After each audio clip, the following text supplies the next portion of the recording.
calm down.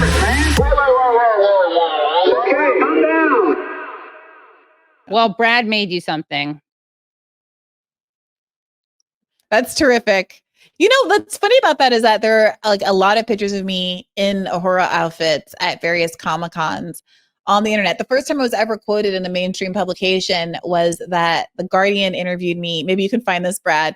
The Guardian interviewed me and my mom for an article. They took pictures of us together in our uniforms at a Star Trek convention, and I want to say like September 2016. And it was one of the best days of my life. And we had so much fun. And they interviewed us about the fact that my childhood dog's name was Mr. Worf, Lieutenant Commander Worf to strangers.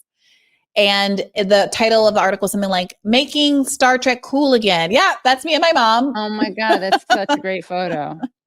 Wow. We had such a good time that day. It was such a blast. Speaking of mom, someone said, "Excuse me, my mom has been a longtime friend of Eli Lake's mom." Oh, interesting. That's interesting. Yeah, interesting. Wow. Yeah. Write me a message on Patreon. Tell me that. Yeah, tell us some private tea. Yeah. Oh. Yeah, that's my mom. That's Leslie. Your mom's great too. So my brother was like the Trekkie in the family, like hardcore, that got us all involved, but we were all there together. My mom didn't have a costume, only I had one, but she bought one, changed in the bathroom, bought herself a phaser, and fully committed. And my brother like decided to be like a grumpy Gus about it, but he felt left out the whole day because we were running around. People wanted to take pictures with us. Like we had the best time, and he should have just suited up. You know what I mean? Is that your brother, the one who shares a birthday with me? That's right. Nice.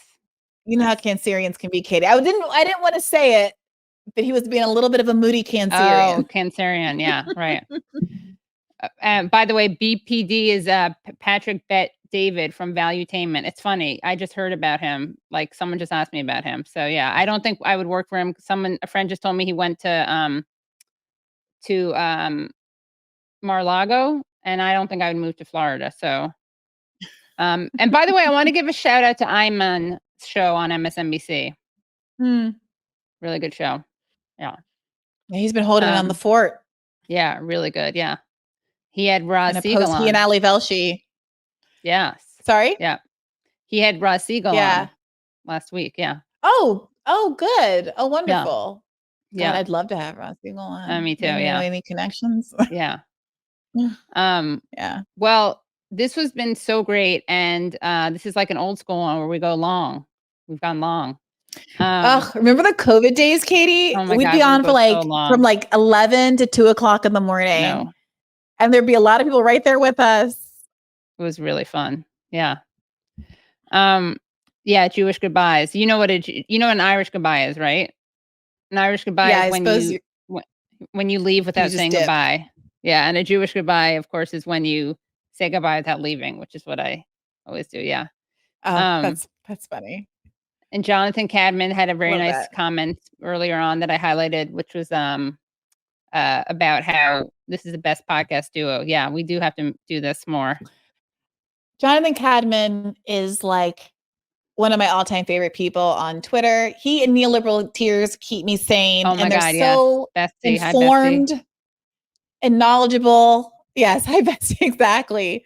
I just, especially and he's with an EMT, Jonathan. Posts. I know. Yes, right, because neoliberal is is Israeli. Is Israeli, and then Jonathan used to be like an AIPAC shill. Yes, is that fair to say? Jonathan describe himself that way. Yeah, born again AIPAC shill. Yeah, you got to come on, Jonathan. I've said that before. I have to get you and neoliberal tears on my show. Yeah, Bree, come on too. Absolutely. We'll do a hang. Yeah. Yeah, you can't have my faves on without me. I'll feel left out. No, I said with you too. Yeah, or we Okay, can do a joint right. stream or something. Yeah, no, obviously I wouldn't do that. That would be terrible. Well, okay, you guys, this has been really great. Bree, I'm so happy that you're you're doing well. I'm not, I'm like, I want people to support your show, but I'm also really not worried about you because you're so talented and put together and do such great shows. So tell people again where, of course, yeah, where people can find you. Bad Faith on YouTube, Bad Faith YouTube, but also patreon.com/Bad Faith Podcast. Our premium episode this week that aired yesterday is a hour with Jeffrey Sachs on Ukraine and Gaza, and his endorsement of Jill Stein. So that's good stuff. And I'm honestly, it's such a relief to be able to kind of plan out episodes in advance and like spend more time like planning for guests and reading their books and stuff the way that I did in the olden days, because now I just have more mental space because I'm not prepping for Rising every night. So do tune in, subscribe to the channel at the very least. And do, if you haven't already, subscribe to Katie's channel. I think that sometimes viewers don't understand how beneficial it is, how helpful it is, regardless of money, to just like subscribe to the YouTube channel and to like videos once you watch them. Like sometimes I'll be like, oh, let me just go back through all of Katie's videos and make sure that I've liked like a bunch once I've just watched I'll them. do that with yours because too. Yeah, like it's so helpful. And like you'll just forget, really like you're casually browsing, you'll forget. Like them, and if you can leave a comment, that is also very helpful. Like, yes, just know that you should feel good about that, even if you like you're a little skint these days and can't afford a subscription or anything. That like does a lot. Yeah, it does. It really helps. Yeah. And Tyler pointed out we're headed to 250,000 K. I mean 250,000. Yeah. Or 250K. Yeah. Amazing. Yeah. Katie. Yeah. I never got my little 100,000 plaque. Me neither. I didn't get the plaque. YouTube, what's going on? Is it maybe it's a Zionist plot?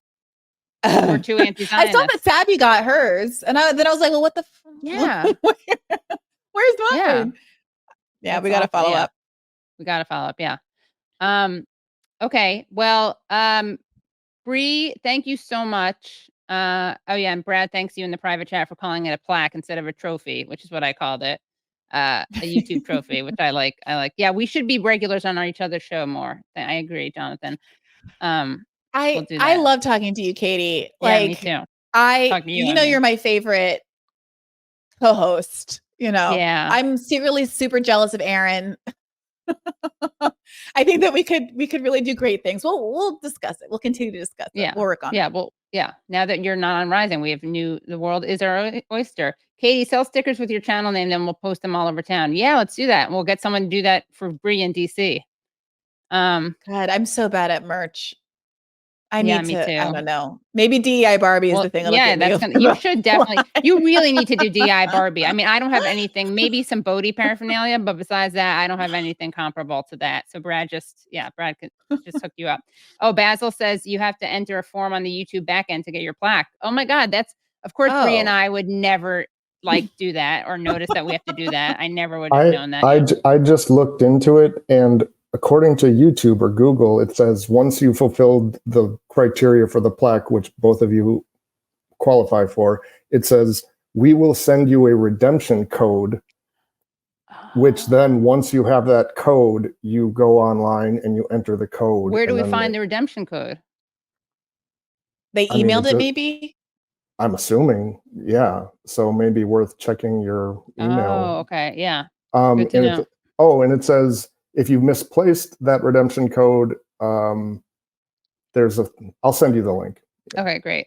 Yeah. And Brad, remember when we were on together and Brad, you couldn't believe that you got pretty pissed at me about that. What was it though? It was something about, we were coming up on 100,000 and the topic of Bree came up or something like that, and basically I remember that.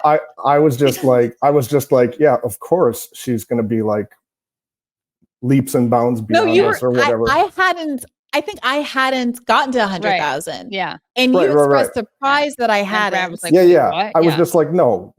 Yeah. Which that wasn't the making fun of part. It was more that I think Brad couldn't believe that we had and you hadn't. Yes, but Katie, Brad, I'm with Katie on this because I want to recognize the hard work that goes into streaming, and that I'm not a streamer. I don't really stream. I stream on a very special occasion basis, and streaming really drives subscribers. And I treat the YouTube as kind of advertising for people who might not know my podcast exists, because the YouTube space is just so much bigger than the podcast space and more discoverable. But I don't really think of it as income generating or Right. Yeah. I don't know. Like, yeah. I just think of it's like another place the podcast lives, but people who like invest in the YouTube channel and do the streams, which are very popular and very good, and take a lot of work to do like a cohesive, interesting stream. I want to give credit to you, Katie, and Sabby, and like Jimmy Dore. I mean, like, it's hard to put together a stream that actually flows and has good content and is well prepared. So I don't do it because I don't have the bandwidth, or historically haven't had the bandwidth with Rising. Oh yeah. But like, kudos to you for doing it, and that is exactly why your channel is as successful as it is. Well, thank you. Yeah, and you just need to go live sometimes. I'll come on. I'll hop on with you. All right, that's a date. We'll get our martini glass.